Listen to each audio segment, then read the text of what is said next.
How y'all doing, gang? Another video, dark studio. Until now, we get our wiring update. It's absolutely fantastic. Later on in the video, I'm going to go through some ways of how I wired up this basic setup. I also have some exciting news about the Content Creators Program, and it'll also benefit every single Yeep plays Yeeps Hide and Seek. So after some discussion with the developers in Yeeps, initially I'd put in a suggestion about buying personalized promo codes. Steve and the rest of the developers took it to a whole new level, which is absolutely fantastic, and it really shows their generosity.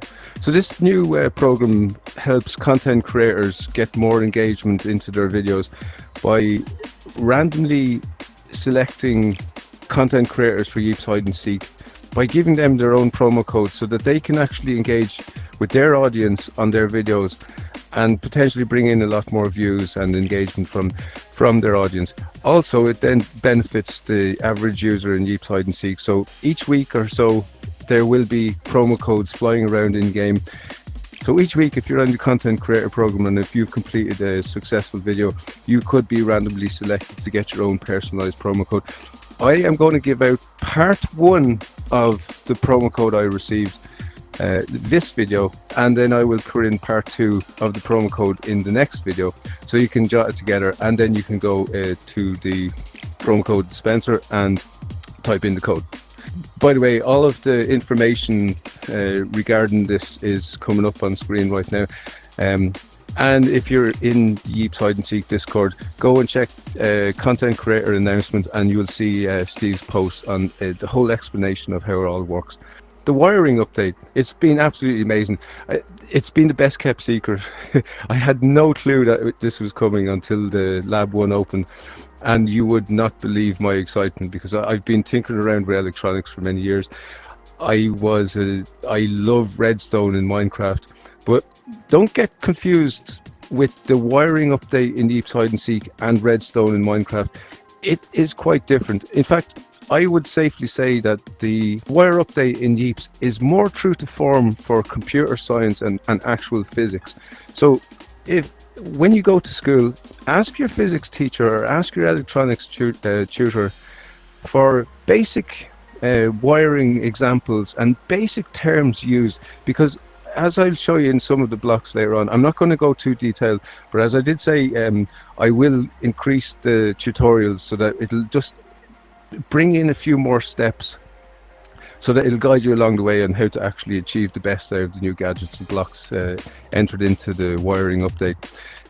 But go and ask your physics and electronics teachers and tutors for some basic information if you're completely clueless as to what it is, and they will be impressed with you seeking knowledge. Just a little tip for y'all. So this whole video is going to be based in the sandbox. As you can see from the start, we wired up some basic systems. So we can turn off our screens, we can turn off our lights, and we can turn off the monitor here beside me. Okay, so as you can see and hear, that it doesn't all power up at once. So I'm going to take the camera, I'm going to guide you around.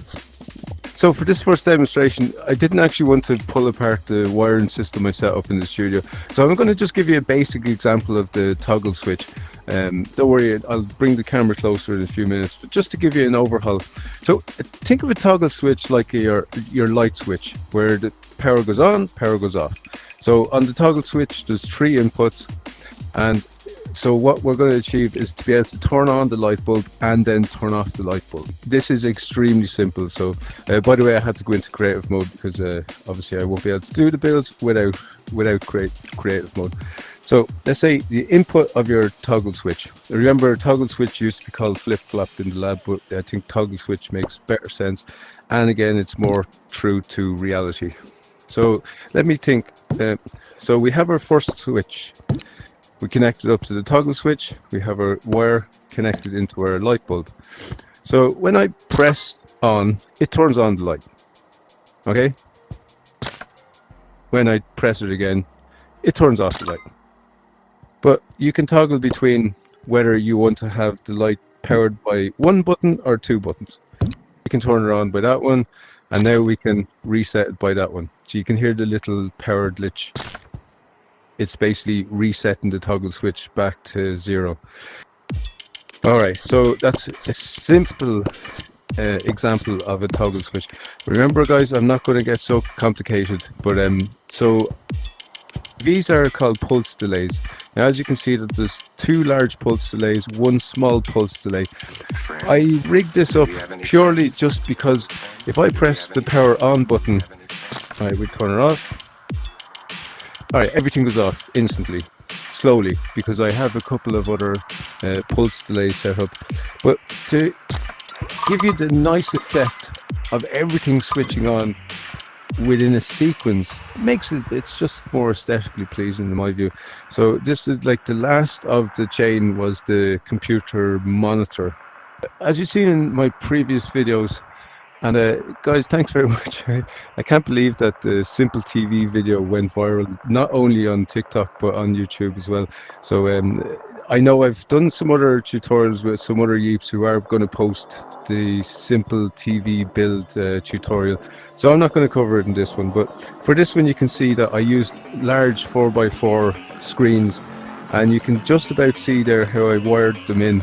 But so the intake is, so this is it's a receiver from the transmitter. So the transmitter is located somewhere else. I've set up the wiring system that way, but then I took a conduit off that to bring it back down, back into the main studio, and you can see that that wire continues on into the small pulse delay.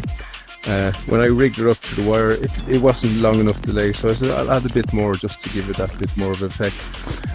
So that's the end of the path there. You can see how it was all wired in through the lights. So let's get a quick look again. As I'd said to a lot of other users, if you're using the cross wire function, be sure not to create a single loop, unless if you want that effect to happen in a specific gadget that you've created.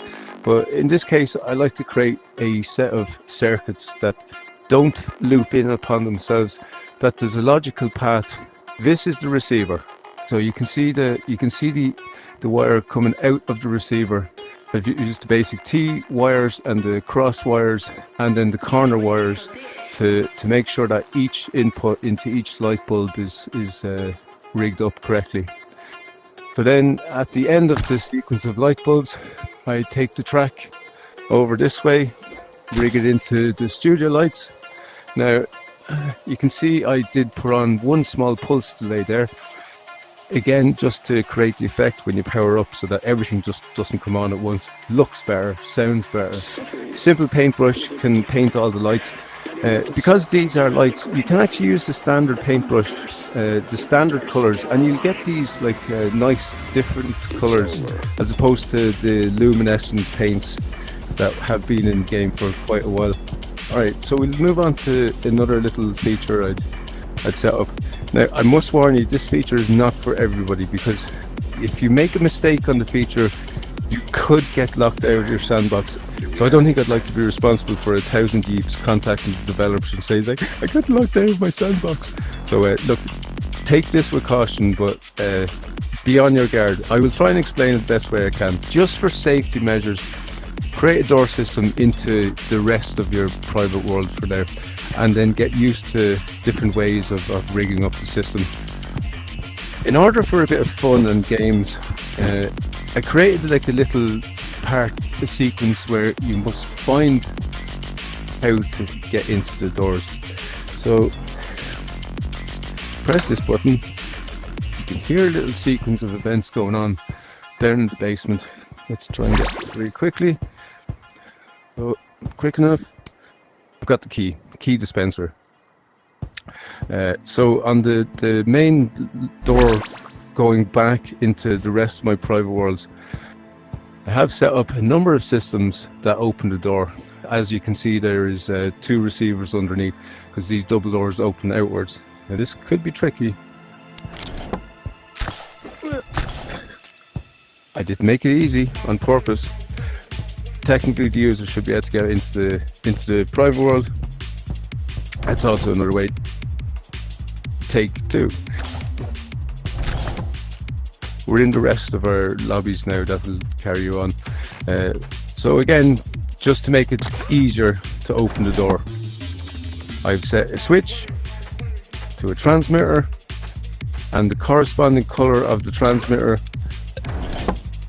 is based upon the receiver. Obviously same color. Just to have the doors open for that couple of more seconds longer.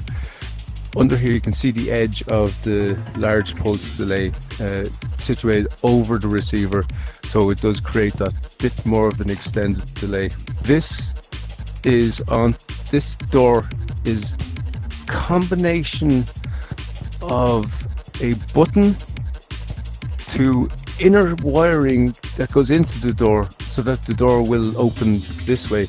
Now I also have this door on a couple of different switches, so you can see there that the door opens outwards back into the portal. In order for me to get back into my private world, now this is most important, I had to set up a different system that uses the remote detonator. This setup, it's easy, so you must make sure that your explosive device is not cancelled out when you're in creative mode. This is why it is kind of risky, especially if there's lots more users running around your maps and somebody may have like tapped to explode. So as you can see there, it's a transmitter to a button, but the explosive triggers the button, sends the signal to the door when I'm outside my map. Also another feature, because if you use a radioactive bomb, it sends the electronics go crazy. So in order for me to fail-safe my security system, I've banned pretty much everything that could potentially trigger the doors. So sticky pillow bomb, no. Yeah, so explosive bombs, yes, they'll trigger it. Impulse bombs, especially radiation bombs, sticky radiation bombs, sticky impulse bombs. I don't know if snowball did. Pellet gun potentially could. Hydro detectors potentially could trigger the door as well. So just as a fail-safe, I'm going to give a shout out to British Cacti, because I've been using this as banned items, but you can also use it for accepted items, so you don't have to print as much as I did. Just a quick tip he gave me today, and I appreciate that. British Cacti, go follow him on TikTok. He's excellent. Back into play mode. And I know for 100% the bomb that I've placed down beside the button that is adjacent to the transmitter that transmits to the doors is going to now work. Now you may say, okay, the explosion goes off, but what happens next? Remember, every time you leave your map, if I go into another map, the pillows automatically reset themselves. So when I leave my private world and I head out into public, the pillows will reset. So therefore the bomb that I have placed will reappear. I trigger the remote detonator, bam, doors open. I'm in my sandbox. Because I've placed that bomb myself, nobody else can use their remote detonators to get into the world. If they placed the bomb, there's a potential that their remote detonator could trigger, but then I'd be locked out of my sandbox. And again, guys, I do warn you, don't try this on your main door. The reason why I set up that device is sometimes it's nice to have a bit of peace.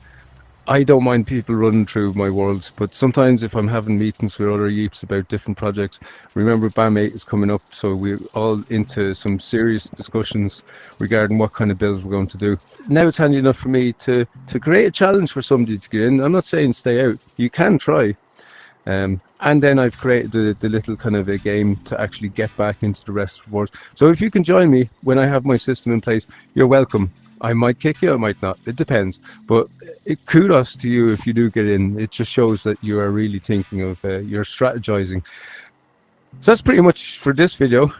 I'm going to give the first part of the promo codes that has been given to me by the devs. So remember, it's to increase engagement within our videos. And many thanks to Steve and the rest of the developers for implementing this feature, because it's great. It's going to really promote people's channels. It's going to get a lot of you following other channels. And also for fellow content creators, I think it's so good that we all network. Our channels grow stronger. We've monetized in Yeeps hide and seek content. So let's group together so that the algorithms both on TikTok and YouTube will push our content more, because we are all bunched together. That's my own personal advice. I follow everybody who follows me back. I've talked to a lot of now YouTubers who is up into various tens of thousands of followers, and they're delighted to follow us back. Likewise. So if you had 2 subscribers, I showed no prejudice at all. I follow you because now you have 3 subscribers, and it carries on like that snowball effect. First part of the promo code appears on screen right now. WAY. WAY. Guys, until the next time, don't forget to like, follow, share, subscribe, do all that stuff. It helps us. It helps the algorithm to find us on YouTube. It helps everybody to find us eventually on the various social media channels.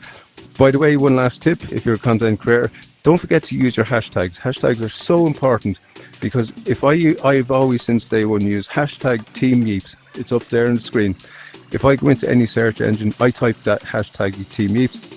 Every video that I've done on every platform will appear instantly in the search. Final tip for today, guys, thanks very much, and I really appreciate all of your help in growing our channel and promoting the channel. And yeah, I'm so delighted that I think we went up to 21k views on TikTok for the basic build a TV video. But I hope you got some information out of this video, and we will see you again in the next one.